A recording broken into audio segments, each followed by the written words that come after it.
clausura de nuestras jornadas de este curso que se nos está acabando. Veo caras tristes y veo pero bueno, hay que acabarlo. Entonces, antes de dar paso a la conferencia de clausura, simplemente, como siempre, como me toca todos los años, pues empezar, acabar, ahora como director del instituto, pensaba una cosita sencilla para dar, como siempre, paso a lo interesante, que es la conferencia y las palabras, en este caso del vicerrector, que, ya que además vamos a hablar de comunicación, pensaba, bueno, la alegría, no sé si estará de acuerdo después el conferenciante, la alegría comunica mucho, ¿no? y forma mucho.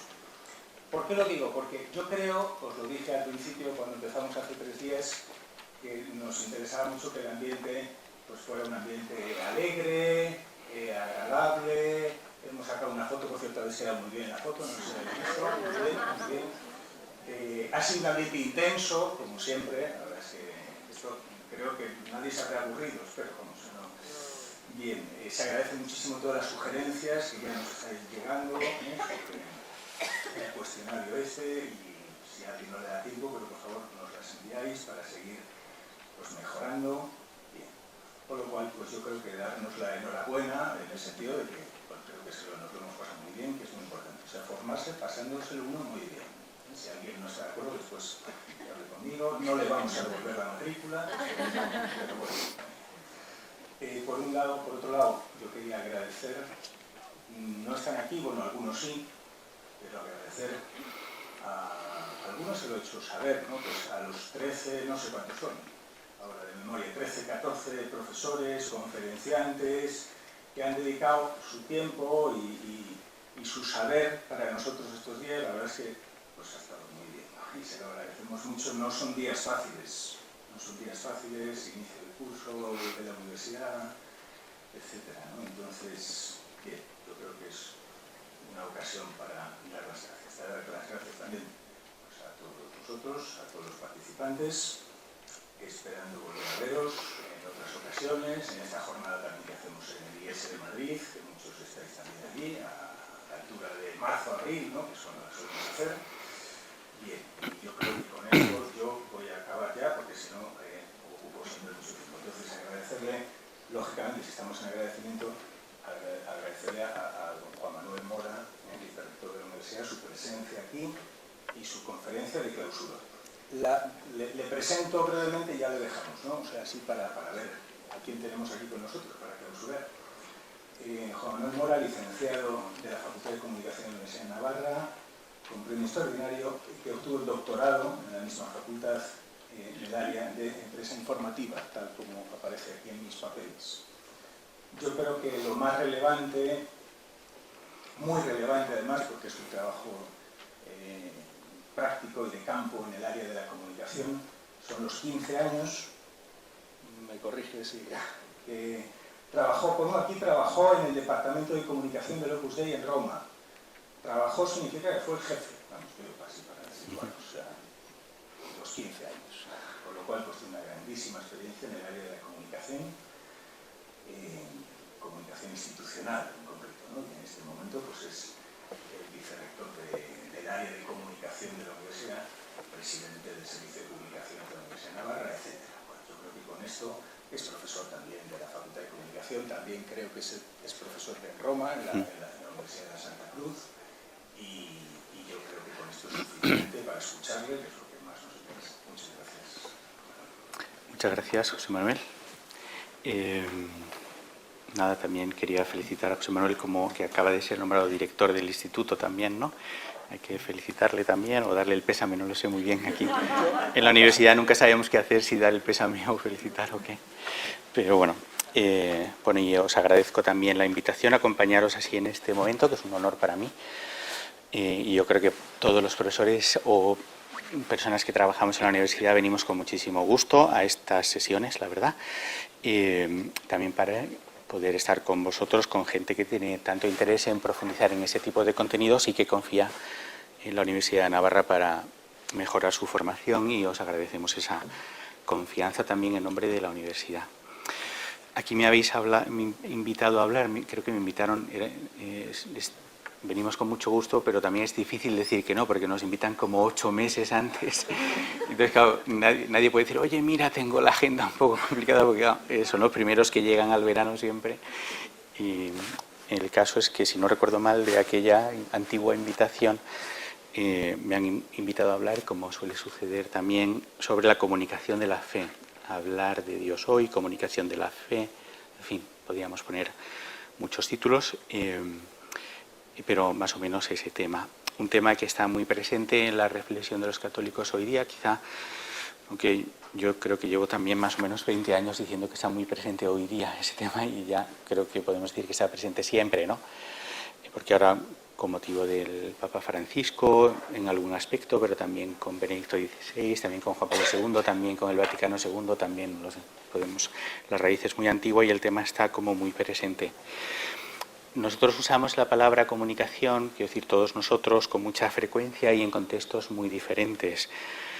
A veces para referirnos a la relación dentro de una familia, la comunicación familiar, o la comunicación entre países, o hablamos de la comunicación también para los medios de comunicación y en el entorno digital, o en el entorno de papel, o en el entorno personal, o en el entorno social, o en el entorno de organizaciones, y es una palabra que acaba estando presente en casi todos los ámbitos de la vida, ¿no? Como sabemos muy bien, y que casi podríamos decir que es una dimensión de la persona, una dimensión de las organizaciones y una dimensión de la sociedad, más que una actividad, porque al final, lo quieras o no, tienes esa dimensión, como la dimensión relacional, o la dimensión dialógica, o la dimensión intelectual, y por eso está tan presente y tiene su importancia, porque a veces de la comunicación depende la imagen que otros tienen de nosotros, es decir, el conocimiento que otros tienen de nosotros. No lo digo la imagen en el sentido minimalista de que no importa la imagen, sino realmente lo que piensan de nosotros, porque es lo que saben de nosotros. A veces eso depende de la comunicación, y la Iglesia y la fe no está excluida de ese dinamismo, por mucho que la Iglesia esté gobernada por el Espíritu Santo y sea una realidad sobrenatural, etc. Luego, al final, en la vida es conocida como es conocida cualquier otra organización, porque no tenemos sistemas diferentes más allá, digamos, de la fe, etc. Hablando de la relación social, no tenemos sistemas diferentes para configurar una imagen de una institución religiosa y luego otra de otra institución religiosa y otra social. Al final, la Iglesia depende también mucho de la evangelización. La transmisión de la fe depende mucho de nuestra capacidad de comunicarla, creo. Y en ese sentido se entiende que sea un tema que esté presente en este curso de algún modo, y siempre que hay un curso sobre los contenidos de la fe, es casi inevitable asociarlo a la transmisión de esos mismos contenidos. Lo mismo que todos los profesionales, todas las personas y todas las empresas dedican mucho tiempo y esfuerzo a inventar nuevas formas de mejora y de organización y de innovación, mejorar la rentabilidad, la creatividad, la sostenibilidad, todo, pues es lógico que nos planteemos esto.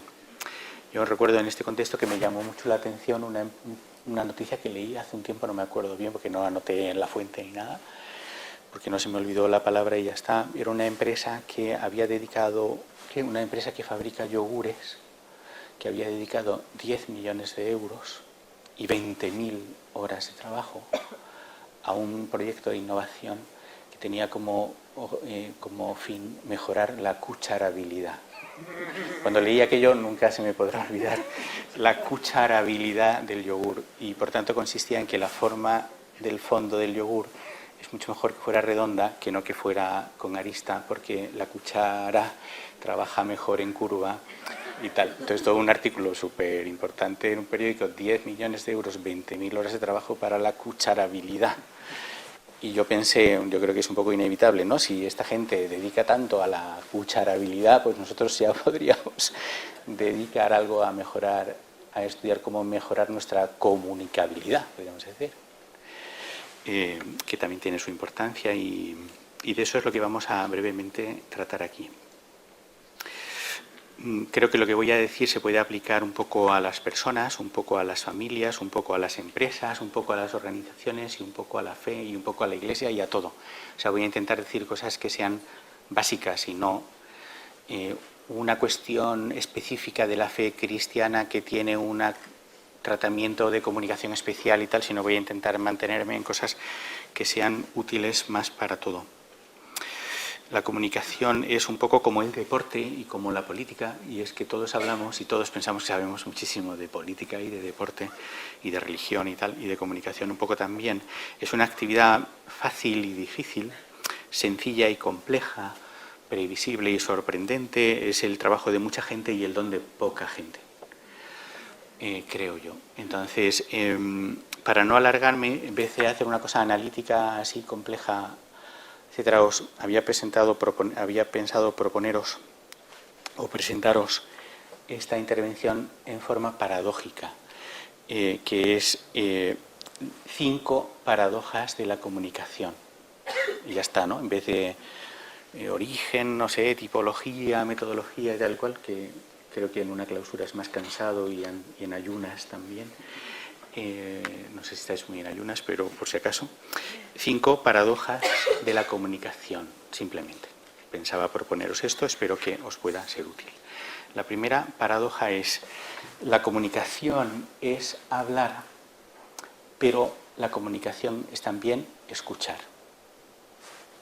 Cuando decimos que alguien tiene buenas dotes de comunicación, nos solemos referir a una persona que posee el don de la palabra, que es brillante en sus expresiones, que es capaz de hablar en público con muchísimo desparpajo, cuando lo ha preparado y también cuando está improvisando. Eso ya nos parece el colmo, ¿no? Alguien que improvisa un brindis, no sé a vosotros, a mí uno que improvisa bien un brindis me parece increíble, ¿no? Porque yo me siento incapaz de improvisar un brindis después de comer y tal, que es lo que no tienes. Bueno, pues eso es lo que nos parece que es un buen comunicador. Pero con frecuencia olvidamos que la verdadera comunicación requiere, ante todo, escucha. Lo dicen los escritores de otra manera. Para escribir hay que leer mucho, mucho, mucho, mucho, hasta que las palabras se desbordan en la pluma. O sea, primero tienes que llenarte de palabras, dicho así, para que esas palabras luego te surjan, te nazcan de modo natural. Quien no lee no puede escribir. Es muy difícil que una persona que no lea escriba, no solo por aprender la técnica, sino porque no tiene manantial, ¿no?, para escribir. Del mismo modo, pienso yo, quien no sabe escuchar no es capaz de decir nada interesante.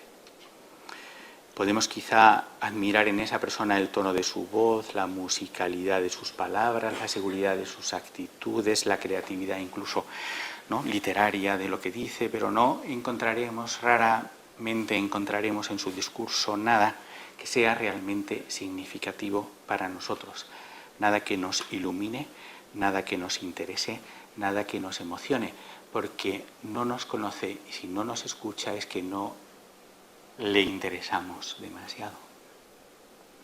Hablar sin escuchar es como presentar la oferta antes de la demanda, como vender refrescos en Alaska o estufas en África.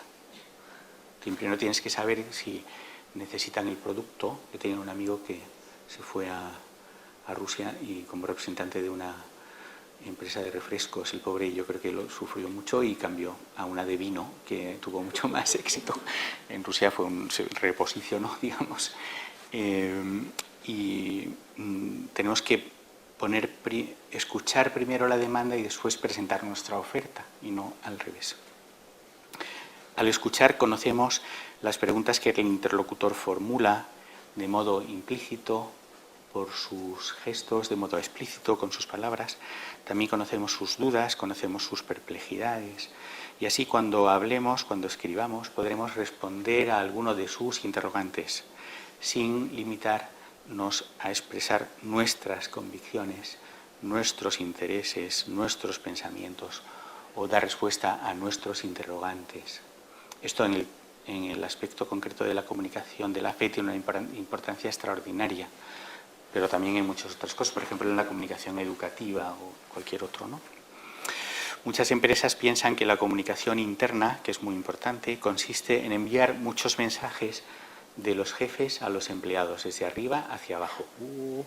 Y bombardearles a la gente con cosas que le interesan a los jefes, ¿no? Radiarles continuamente por todos los canales. Y ahora vamos a usar Twitter para la comunicación interna. ¿Qué van a hacer? Mandarte más mensajes de lo que les interesa a ellos por Twitter y tal.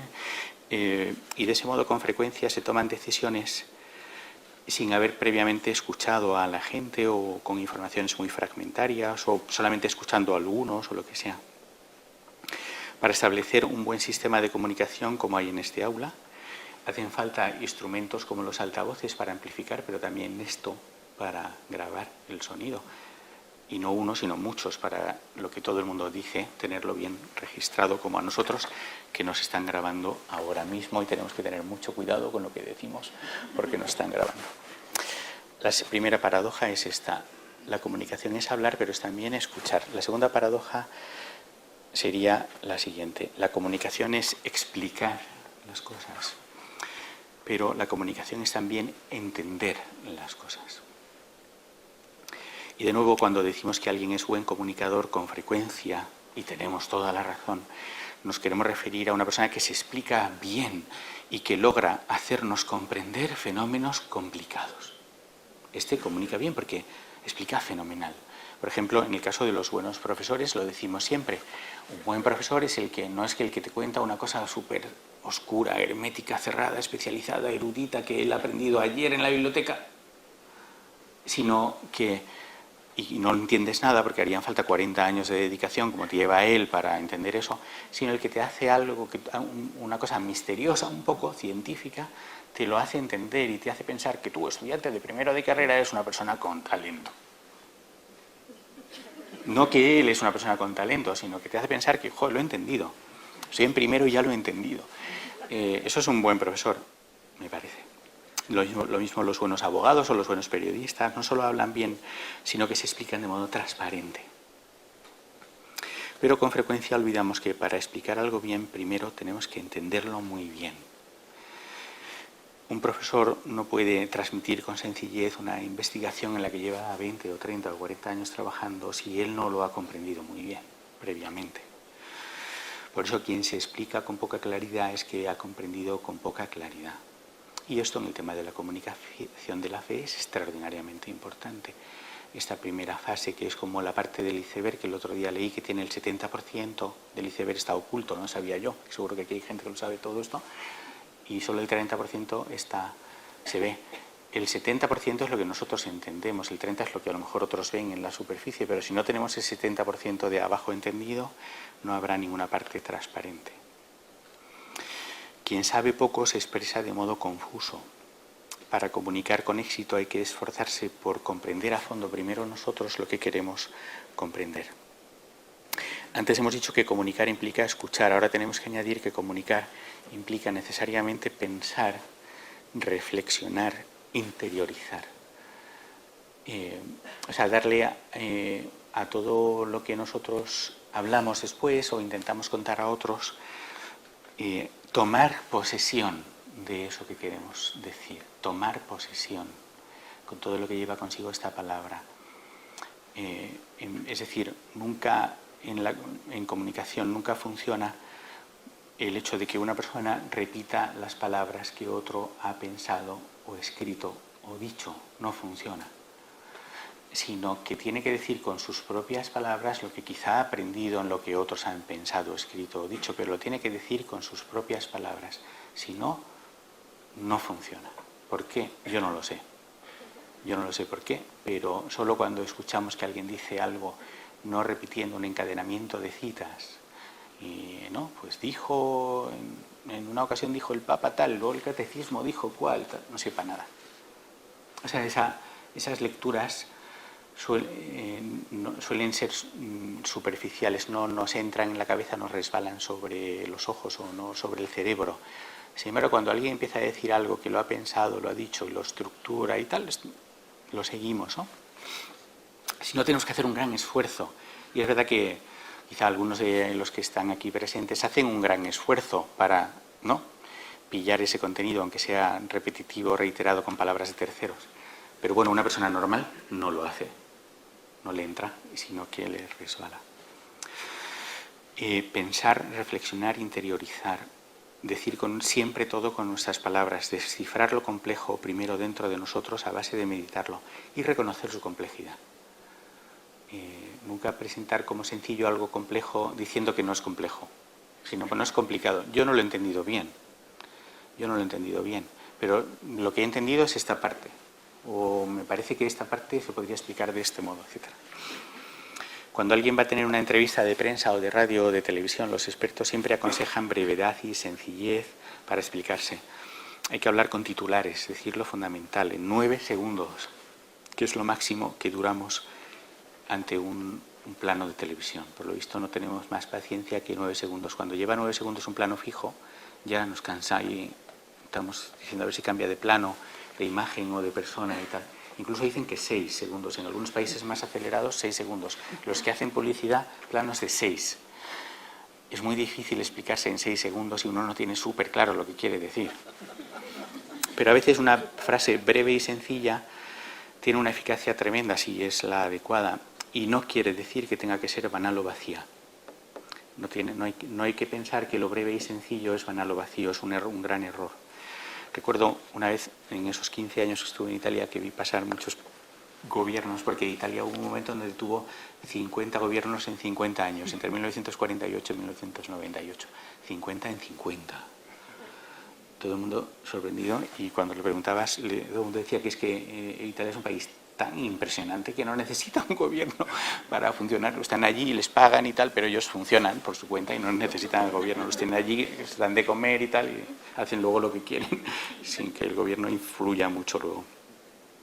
El caso es que había muchas crisis de gobierno y en una de ellas le pusieron un micrófono como este, delante, una alcachofa más bien. A un político le pusieron el típico telediario a la salida de una reunión del Parlamento o del gobierno y le preguntaron, oiga, ¿y su gobierno entonces está en crisis? Cosa que no, no era noticia, pero bueno, porque ya digo que había una cada año. Y entonces, pero él no quería reconocer, nunca reconocen que están en crisis los gobiernos, ¿no? Lógicamente. Entonces, él no quería reconocer eso y dijo, mi gobierno es como la torre de Pisa, siempre inclinada, nunca se cae. Entonces, claro, todos entendimos que no iba a pasar nada y que ese gobierno no iba a caer y que no importaba lo que nosotros veíamos, que es que iba absolutamente a la debacle, pero eso es una impresión óptica, que no teníamos razón. Pues esas metáforas no se improvisan, sino que hay que haberlo pensado mucho para que te salga una metáfora así. Para que haya comunicación, nuestro mensaje tiene que aportar algo a quien escucha, un descubrimiento, un destello, que le ayude a comprenderse mejor a sí mismo o a comprender mejor el mundo que le rodea. Si no, no es una comunicación buena. Y para eso, ese contenido tiene que haber sido para nosotros un descubrimiento o un destello que nos haya ayudado a comprendernos mejor a nosotros mismos o a comprender nosotros mejor el mundo que nos rodea, que por cierto son un misterio tanto uno como otro. Nuestro propio corazón es un misterio indescifrable, nuestra vida, y la sociedad que nos rodea es un misterio indescifrable, no hay quien lo entienda. Solo con pequeños descubrimientos que nosotros primero hacemos podemos ayudar a otros a tener esos pequeños destellos. Comunicar significa iluminar, transmitir alguna luz que se nos ha encendido primero a nosotros gracias al pensamiento y a la reflexión. Tercera paradoja, la comunicación es convencer, pero es también conmover. Existen formas de comunicación que tienen, incluso está tipificado, los que hayan estudiado comunicación aquí lo saben, que uno de los tipos de comunicación es la comunicación persuasiva. Se suele decir que es la comunicación, se suele decir propaganda y publicidad. Comunicación informativa, periodismo, etc. Y persuasiva, propaganda y publicidad, cuando una te intente convencer de una cuestión política o ideológica y cuando la otra te intenta convencer de una cuestión comercial, ¿no? La comunicación persuasiva. Y para convencer hacen falta buenos argumentos. Para comprar algo o para votar a alguien hace falta buenos argumentos, si no, no funciona. Y por eso podemos decir que la materia prima de la comunicación es la argumentación racional convincente. O sea, dime por qué, ¿no? tengo que comprar esto, ¿no? Yo no sé, yo creo que a mucha gente le convenció, por lo menos a mí, la posibilidad de si no te gusta lo devuelves y te lo cambiamos del Corte Inglés. A mí eso me pareció un argumento racional. Digo, oye, pues mira, si me equivoco lo cambio, y eso otros no me dejan, ni siquiera, no solo en rebajas, sino en general, no te dejan cambiar nunca nada, entonces te la juegas por lo que sea, ¿no? O un regalo o tal. Una argumentación racional, convincente, comercial. Por repetir el tópico, al comunicar usamos la fuerza de la razón y no la razón de la fuerza. Convencemos. Pero tenemos también que recordar que las ideas y los argumentos no lo son todo. Cuando escuchamos un mensaje, cuando escuchamos a una persona, atendemos, por supuesto, a sus razonamientos, pero también observamos sus actitudes y sus sentimientos en la medida en que los sentimientos son observables. Y son actitudes y sentimientos los que nos generan o no confianza. Persuasión, los argumentos; confianza, los sentimientos o actitudes. Por ejemplo, una persona que se expresa con gran dureza sobre los demás no se gana la adhesión de quien le escucha, aunque esa persona sea extraordinariamente inteligente. Si yo aquí digo, mira, yo qué sé, no sé, este es un inútil, comunica fatal, y el otro de allí un inútil, porque comunica fatal, y empiezo a hacer juicios duros y tal sobre colegas o cosas, vosotros podéis, bueno, me parece bien que, o sea, que es verdad el argumento. Ahora, no sé, no me encuentro cómodo con esta persona que me está comunicando. Hay un libro americano muy famoso, Roger Ailes es el autor, que se llama Tú eres el mensaje. Tú eres el mensaje, es un buen título, ¿eh? Tú eres el mensaje. A veces se decía antiguamente McLuhan, el medio es el mensaje. En este caso, este hombre dice, el mensajero es el mensaje. Tú eres el mensaje. A mí siempre me da vergüenza citarlo, por lo que ahora voy a decir. Cuando tú hablas, yo estoy hablando ahora, entonces tengo que decir esto. Me perdonáis, pero no tengo más remedio que decirlo. Cuando tú hablas, el interlocutor está escuchando lo que dices, pero sobre todo está observando cómo eres. ¿Cuáles son tus actitudes de fondo? ¿Sí o no? Vale. Es que me da vergüenza, pero es que pone el libro, pone eso. Entonces, claro, dar una conferencia sobre comunicación es casi un suicidio voluntario y gratuito, porque el que te está escuchando, escucha lo que dices, pero observa cómo eres, cuáles son tus actitudes de fondo, cómo tratas a la otra persona. Esto lo descubrieron los griegos, que había como dos grandes formas de comunicación. Cuando yo hablo contigo y te digo algo, tú me escuchas, tú hablas conmigo, y otra vez cuando yo hablo con don César y ante vosotros tenemos un diálogo. Ante terceros, no yo con él solo, sino ante vosotros. Creo que era Platón. Entonces la gente no solamente oye lo que dice él y lo que digo yo y lo que dice uno y otro en un programa de televisión o de radio, sino que también oye cómo entre nosotros interactuamos, cómo nos tratamos y no sé qué y tal y cual. Entonces suma todo y al final se hace su composición de lugar. Y a lo mejor en un debate público no convence más el más inteligente, el más racional, el más implacable en sus datos y argumentos, sino la persona que dice la verdad, que habla con verdad, que habla con datos, pero que también tiene en cuenta otras cosas como actitudes y sentimientos, cercanía, comprensión, sencillez, humildad. Entonces, estamos, como diría, somos más propensos a creer lo que dice. Ciertamente, si nos movemos solo por reacciones emotivas, corremos el peligro de morir de sobredosis, ¿no? De sentimentalismo y de lágrimas y tal, y realities rosas de estos ahí, de gente contando sentimientos en la tele que acaba saturado y tal y cual. Eso no me refiero a eso, evidentemente. Pero sin llegar a esos extremos no podemos olvidar que la comunicación expresa racionalidad, pero la comunicación no es básicamente un proceso racional. La comunicación expresa sobre todo humanidad. Y es un contacto entre personas que son cabeza, corazón y voluntad y todo, inteligencia y todo. Y tenemos que tener en cuenta que es el conjunto de la persona la que comunica y la que escucha y la que presencia un proceso de comunicación.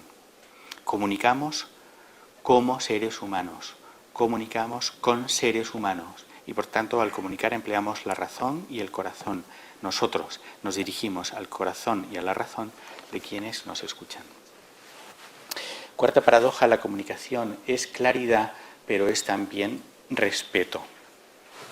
La claridad es una de las características principales de la buena comunicación. Yo la verdad es que tengo especial admiración por esta cualidad. No existe comunicación cuando el discurso resulta oscuro, aturrullado, confuso, fluctuante, que te pierdes, etc., ¿no? Lo importante no es lo que yo digo, sino lo que el otro entiende.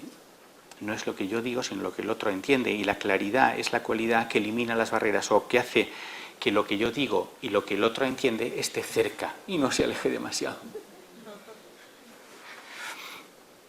La claridad implica un cierto minimalismo, huye de la exhaustividad, huye de la erudición inoportuna, huye de la lentitud, huye de la complejidad, huye de todo lo que significa ponerle una pantalla delante a la gente, no para ampliar lo que está viendo, sino para taparlo. Y en ese sentido la pasión que ponemos al hablar ayuda a comunicar de modo claro, eso es evidente. Una persona que lo que está comunicando le aburre a él mismo, por ejemplo, ¿no? Si yo ahora mismo todo ese tema de la comunicación no me interesara y, por ejemplo, hubiera dado ya 3 o 4 bostezos, imaginaos que no es la primera vez que me pasa, que doy un bostezo cuando estoy hablando de algo, entonces la gente dice, este tío nos está colocando algo que ni él mismo se cree. Entonces, sin embargo, si hablamos con pasión de algo, ¿no? Se ve que por lo menos a él le convence, ¿no? No sé si tal, pero por lo menos a él le convence. Y a nosotros la pasión, no sé qué cualidad tiene la pasión, que nos afila, ¿no? O sea, cuando estamos apasionados con algo encontramos la palabra más rápido, ¿no? Yo creo que el cerebro, las neuronas, hacen las conexiones más rápido, y encuentran la palabra porque estamos apasionados, queremos decir eso y tal, y buscamos la neurona que perdida por ahí, que ya está jubilada, la neurona jubilada, la volvemos a poner en activo y sacamos la palabra. La pasión contribuye a marcar los perfiles, a poner los acentos, ¿no? Y a ser más claros. Pero como en todo, sobre todo en España, un exceso de pasión puede ser más bien un obstáculo para la comunicación. Cuando limita la lucidez, cuando nos vuelve agresivos o cuando nos impide escuchar a los demás. Por ser muy claros y muy apasionados en lo que estamos defendiendo, podemos pasarnos un pueblo o dos y resulta que lo que hacemos es cortar, el otro corta, ¿no? Con este es que es imposible, ¿no? Recuerdo, a mí me impactó mucho cuando volví después de 15 años en Italia, que estaba yo acostumbrado, entre que yo soy de Cádiz, que en fin, que andaluces y tal, y luego 15 años en Italia, pues podéis imaginar, o sea, formato especial, ¿no? Entonces llego aquí y a España y tal, y me montó un coche con otros 2 españoles y íbamos juntos a un sitio. Iban 2 delante y yo detrás. 2 españoles delante y un tercer español, un poco ya adulterado como yo, detrás. Y entonces escucho una conversación que es que no sabían muy bien cómo llegar. Y entonces uno dice, yo creo que es por aquí, por esta autopista, no sé qué. Y el otro, no, yo creo que no es por aquí. Y creo que es por allá. Y a continuación el primero, pues yo creo que es por aquí, ¿eh?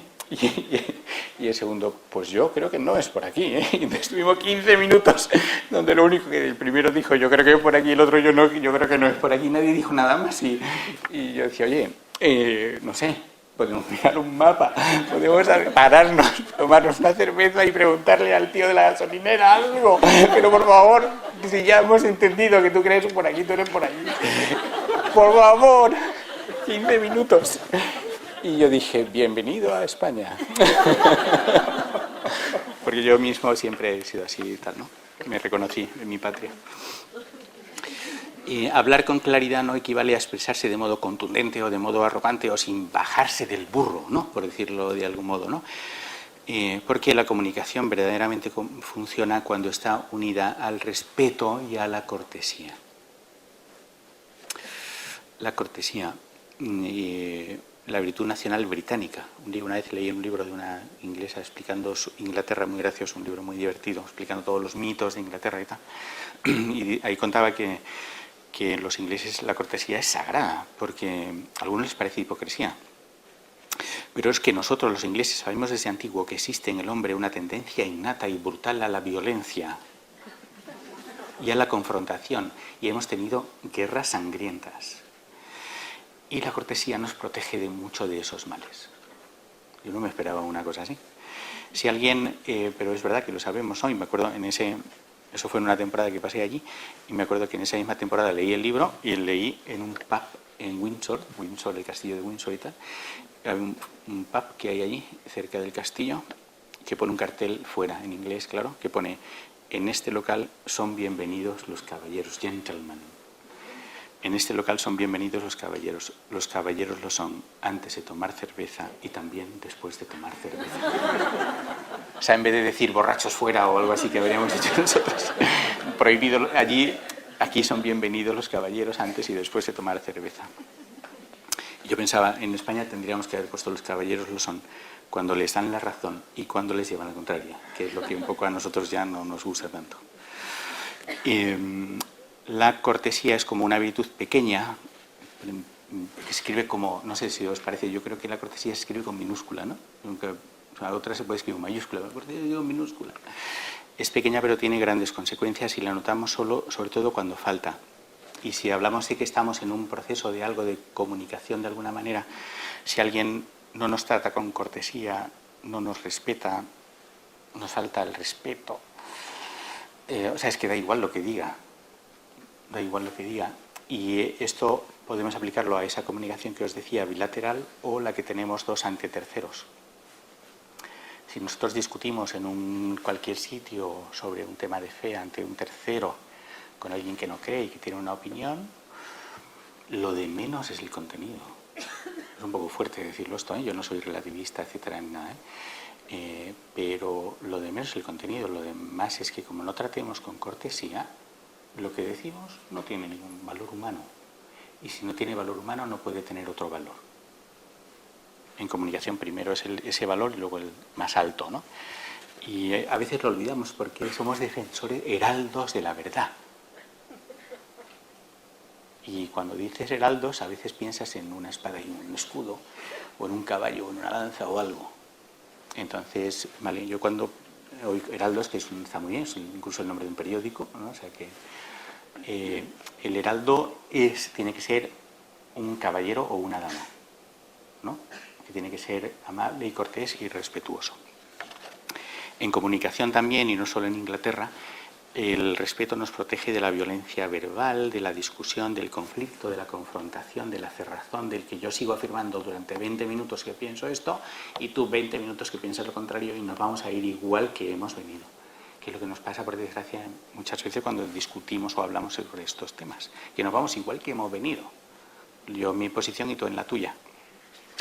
Y muchas veces no olvidar que las grandes ideas se expresan con palabras pequeñas, sencillas y humildes. Y las palabras grandes son sospechosas. Y las actitudes grandiosas y solemnes y grandilocuentes son sospechosas. Salvo para quien las tiene que emplear, como el rector en la apertura de curso, que habla con, ¿no?, excelentísimos, bla, bla, bla, tal y cual, que hay que emplearlo cuando hay un protocolo, ¿no? Cuando hay un protocolo, pero no cuando hay una comunicación normal, así. Quinta y última paradoja, ya me voy. La comunicación es instantánea, pero también es gradual. Suele decirse que la comunicación es acción, en el sentido de que en un momento pasa algo. Por ejemplo, conozco algo que no sé, leo en el periódico, ¿no? Xavi Alonso se va al Bayern, ¿no? Y eso es instantáneo. ¡Guau! Me he enterado, me acabo de enterar. No sé si sabía y siento si os he dado una mala noticia. Eso es instantáneo. O veo una película y me emociono en el momento porque ese final no lo esperaba y tal. O un anuncio que me convence de que el Corte Inglés tengo que comprar y tal, lo que sea. Instantáneo. Y en ese sentido, en publicidad sobre todo, se habla de impacto. Se mide el impacto, y en empresa también. Se miden impactos. El impacto de los anuncios, que es como un fogonazo, y que en ese momento se produce. Pero, por otra parte, con frecuencia olvidamos que precisamente por ser instantánea, la comunicación es también, muchas veces, muy efímera. Se suele decir que no hay nada más antiguo que un periódico de ayer. Y se suele decir también que la vida biológica de muchas noticias dura más o menos un día como las flores, como algunas flores. Algunas te pueden durar, si las trabajas bien, mucho tiempo, pero algunas, bueno, son flor de un día. Y eso a veces la comunicación es así. Y el problema es que a veces la comunicación es efímera y los efectos de la comunicación son efímeros también. En realidad ha habido un impacto superficial, pero no ha habido un efecto profundo de ese acto de comunicación. Por eso cuando la comunicación pretende proponer una idea o un proyecto o promover un determinado valor como la vida, la familia, la fe, la honestidad, la solidaridad, lo que sea, que implica de alguna manera no solo una noticia de que se ha ido Xabi Alonso, sino un cambio en la forma de pensar o incluso nada menos que un cambio en la forma de vivir, no podemos para nada confiar en la comunicación efímera. La comunicación es efímera en ese momento, pero los efectos son lentos. Es como el asado argentino, absolutamente insuperable en función del número de horas en que la carne está asándose. Yo solamente he ido una vez a Argentina y he estado en un asado. Yo llegué al asado por la tarde a las 7 y había alguien allí desde las 9 de la mañana. Claro, la carne aquella, en mi vida he vuelto a ver una cosa igual. Era muy lento y muy respetuoso con la carne y con el corte de la carne y tal, y todo era lentísimo, ¿no? Y cualquier cosa de comida rápida, y venga rápido, me meto un filete, no tenía allí mucho. Y a veces en comunicación pensamos mucho en la instantaneidad, en la rapidez, en la prontitud, como si eso fuera un valor. Y lo es para dar una noticia, pero no es para lo que estamos hablando aquí. Eso pasa con la comunicación de la fe, con la comunicación en la educación, en la familia, en las organizaciones. Por ejemplo, una organización que pretende conseguir prestigio, pues no se consigue buena reputación en poco tiempo. O sea, es que no. O sea, no. La comunicación no es me maquillo y salgo. No. O sea, si quieres tener prestigio y buena reputación, tienes que hacer las cosas muy bien durante mucho tiempo, con mucha gente, y entonces a lo mejor tienes la posibilidad de tener reputación si no haces algo mal y en un día lo estropeas. O sea, no tiene nada que ver con la velocidad. La formación de la imagen profunda de personas e instituciones se produce despacio, de forma lenta y gradual. Y crear imagen o crear tendencia o crear opinión o promover valores o cambiar la cultura o educar o tal, es como cultivar un jardín y no como construir un edificio, que cuantos más obreros meto, antes acabo, ¿no? O sea, esta obra, pues si el edificio del museo, hombre, estamos un poco retrasados y tal, meto 300 personas a trabajar y acabo 300 días antes. No. Esto es un jardín y yo puedo correr, pero es que no va a ir más rápido. No va a ir más rápido. Tenemos que saber sembrar, cultivar y solo después cosechar. No solo cosechar, ahora pasa la cosechadora, pásala otra vez. Y yo, no, es que nadie ha sembrado aquí. ¿Pero a qué esperas tú recoger aquí si nadie ha sembrado? Hace años leí un texto que me impresionó bastante del cardenal Ratzinger, que dice esto de modo muy impresionante, más así macro, ¿no? Y no sobre comunicación, sino sobre la sociedad. Decía que nuestra cultura, la cultura un poco imperante en la que vivimos, eso que lo digo una persona de 70 años y tal, era no mucho antes de eso, a mí me parecía alucinante que le digo una persona ya que, o sea, que no es que está en la movida y tal, ¿no? Sino que mira de ese, pero decía, nuestra cultura sigue demasiado, en su opinión, el paradigma masculino, que es un paradigma de actividad, hacer, gestión, resultado, eficacia e inmediatez. Estamos muy acostumbrados a hacer y pensamos que todo en este mundo se puede fabricar, ¿no? Todo en este mundo se puede fabricar, programar, planificar y obtener en un tiempo que yo digo. Pero nos equivocamos. Y según Ratzinger decía él, tendríamos que dar más espacio al paradigma femenino. Y dice por qué. El paradigma femenino nos enseña que todo lo que tiene que ver con la vida requiere, espera y reclama paciencia. A mí me pareció, bueno, ha dicho en 4 líneas un tratado de sociología de la pera. Esta idea pienso que se puede aplicar muy bien a las personas, a las relaciones, a las instituciones, a la transmisión de la fe, porque solo con el tiempo, nosotros solo con el tiempo maduramos. Bueno, estas son las 5 paradojas de la comunicación que quería proponer: la capacidad de hablar y de escuchar, la capacidad de explicar y de entender, de convencer y conmover, con claridad y con respeto, con eficacia y con paciencia de modo gradual. Pienso que son paradojas que nos pueden ayudar a entender mejor la comunicación, que es un proceso sencillo, tiene que ser sencillo, si no es sencillo no es comunicación, pero a la vez complejo, que tiene algo de ciencia y mucho de arte. Y pienso que son paradojas que nos ayudan también a comprender mejor por qué a veces funciona y por qué a veces no funciona para nada la comunicación de la fe que emprendemos. No porque la fe no sea comunicable, sino porque nos falta un poco de cucharabilidad. A nosotros, al envase, no al yogur, al envase. Y terminamos con una idea muy bonita de Saint-Exupéry, que decía que si quieres fomentar en un joven la vocación de navegante, no basta que le enseñes la técnica de hacer barcos, tienes que transmitirle el amor a la mar. Y algo parecido podríamos decir de la comunicación de la fe. Para ser buenos comunicadores las técnicas son necesarias, no podemos decir que no, pero no son suficientes. También hace falta pasión por la fe que queremos comunicar y por las personas a las que queremos transmitir ese mensaje. Muchas gracias.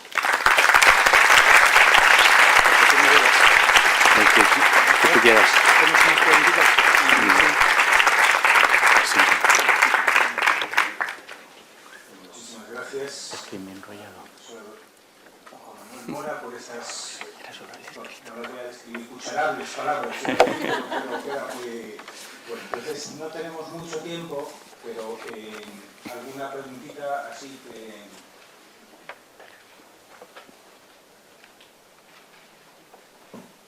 Todo muy claro, ¿Ves? Sí. Gracias. Lo que hay que es pensarlo. Sí. Quería preguntarle, que por lo menos, no sé, en Italia, Sí. país en el que usted ha estado, como ha dicho, durante bastante tiempo, pero lo que sí es verdad es que aquí en España la comunicación, pues por lo que me parece, en el apartado que usted se refería de la cortesía, pues brilla por su ausencia.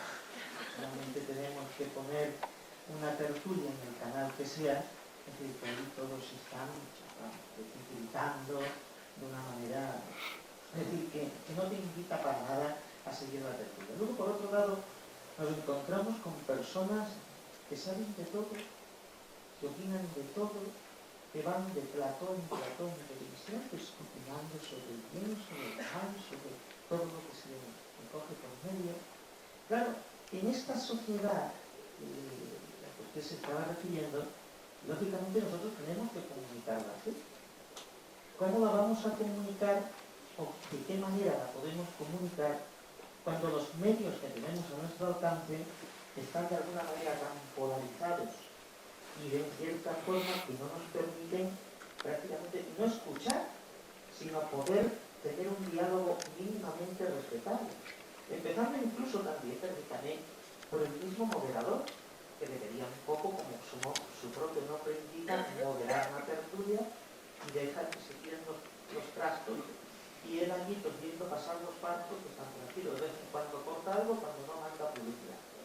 A ese viaje no es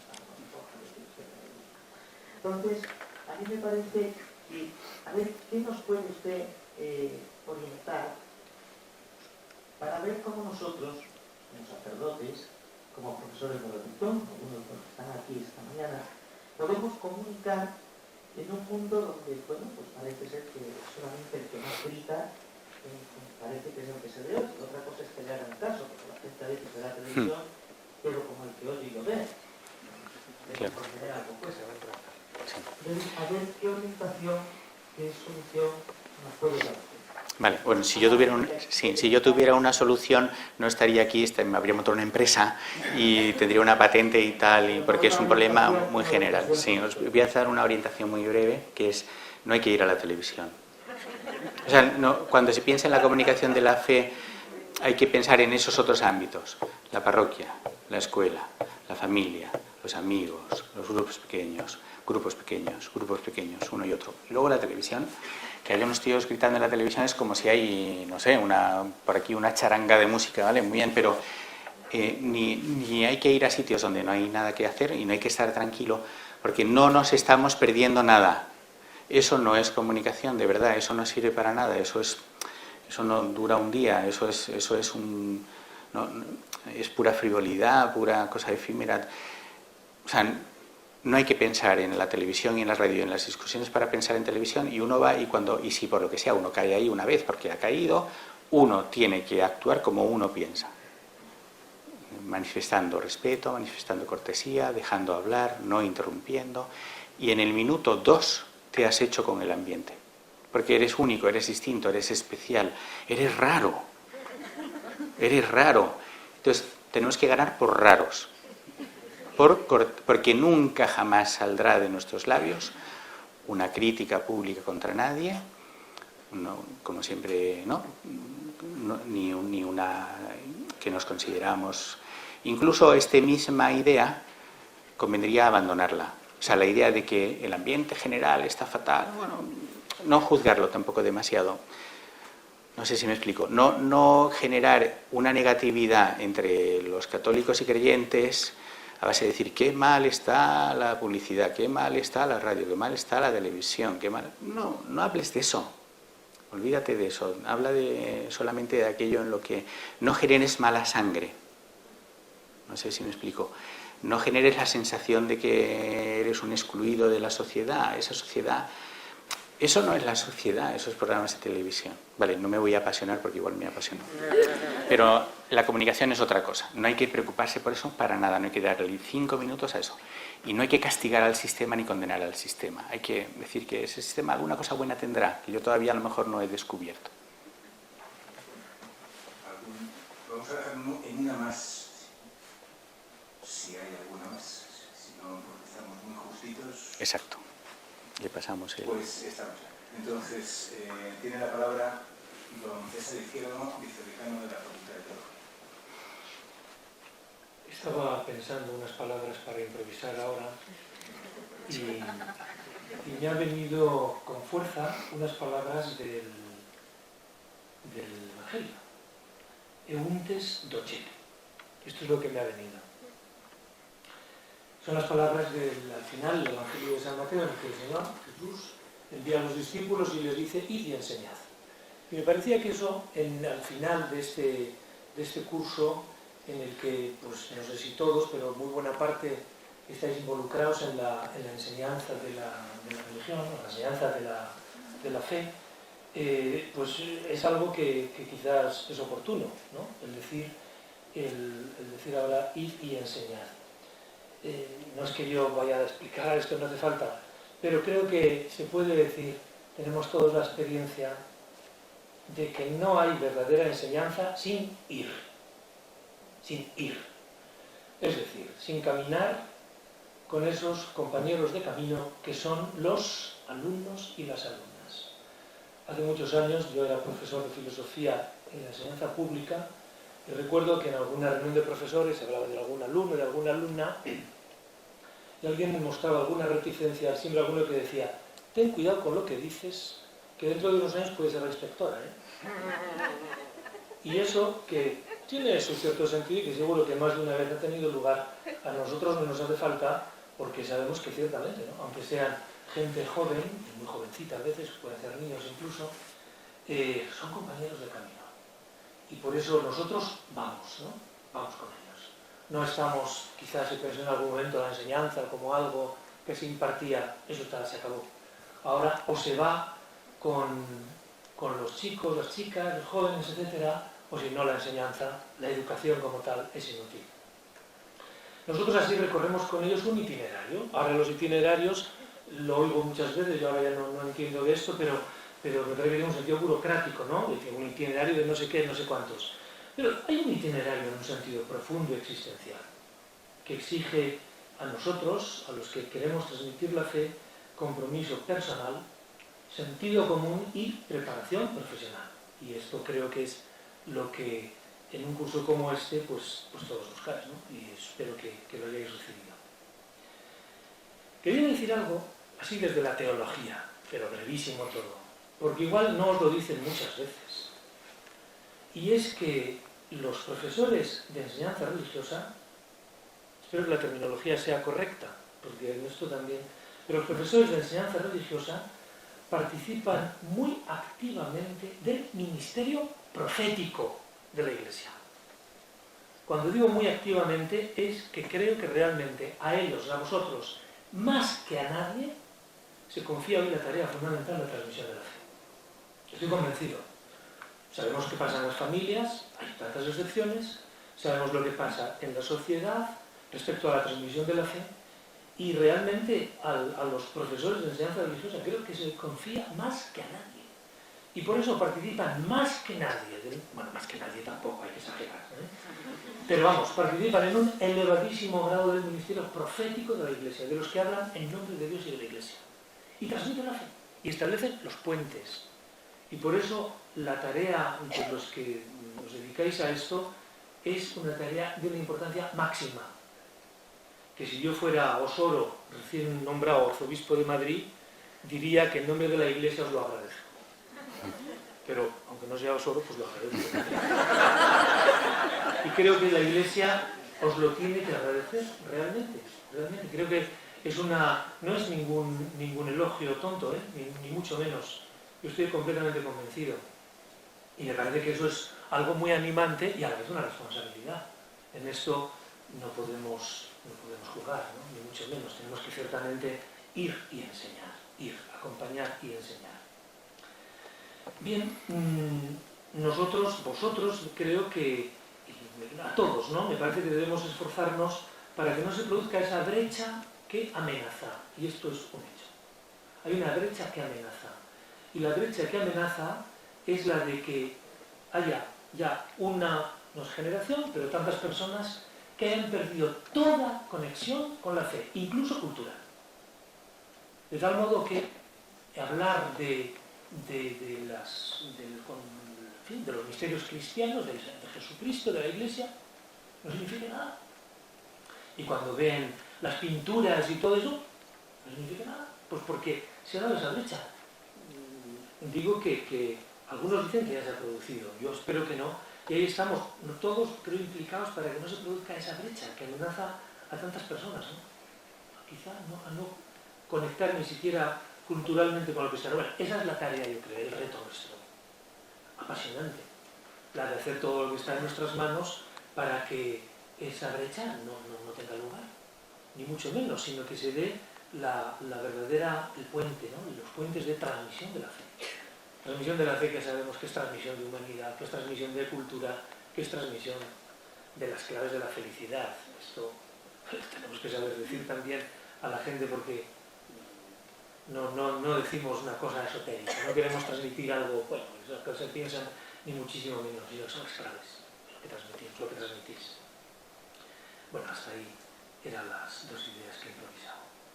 Y ya solo quiero terminar, ya que estas palabras son un poco oficiales, en nombre del decano que está ausente, pues quiero decir y quiero agradecer a todos, pues a vosotros, a los que asistís en primer lugar, el interés mostrado en este curso, que podéis estar seguros que el año próximo será todavía mejor. Así que no se podéis prematricular, incluso sin pagar, de momento. Bueno, pues el agradecimiento a todos por el interés que habéis tenido y, por supuesto, el agradecimiento al equipo que lo ha organizado, ¿no? A la cabeza don José Manuel Fidalgo, don José Luis Pastor, don Francisco Gallardo y Laura Pulido, sin la cual no sé si se hubiera podido llevar a cabo. Pues también a Laura Pulido. Se lo agradecemos a ellos y, como decía, bueno, pues creo que el tiempo pasa muy rápido y en unos meses, primero con el encuentro de Madrid, pero dentro de unos meses, el próximo agosto, aquí esperamos con mejor tiempo. Gracias.